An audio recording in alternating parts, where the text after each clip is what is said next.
Alors ce matin sur France Culture, à l'émission Avec Philosophie, on a parlé notamment de la réminiscence. La réminiscence est une notion qui m'intéresse beaucoup.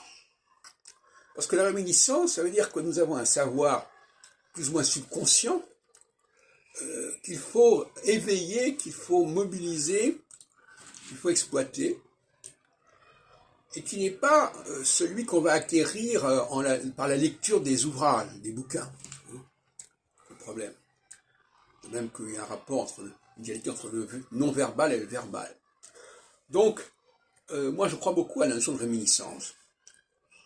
Pour l'historien doit pratiquer la réminiscence.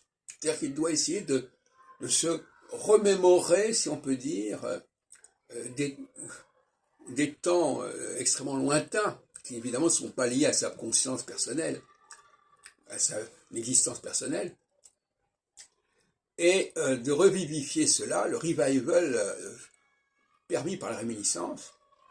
Il faut plonger dans ces souvenirs subconscients, et la philosophie ne se conçoit pas, à mon avis, sans la réminiscence. Autrement dit, si on n'a pas la réminiscence, les textes qu'on peut lire comme ça, on ne peut pas les appréhender correctement et de manière critique.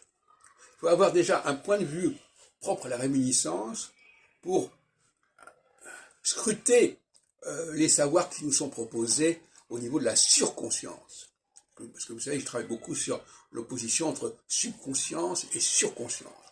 La surconscience, c'est tout ce qu'on nous dit, tout ce qui est écrit. Par exemple, en astrologie, la littérature astrologique, c'est une surconscience. Maintenant, la subconscience, c'est de réfléchir réellement, de manière ontologique, si on peut dire, à ce qu'est l'astrologie, ce qu'elle était dans son essence première. Et ça aussi, ça relève de la réminiscence, quelque part.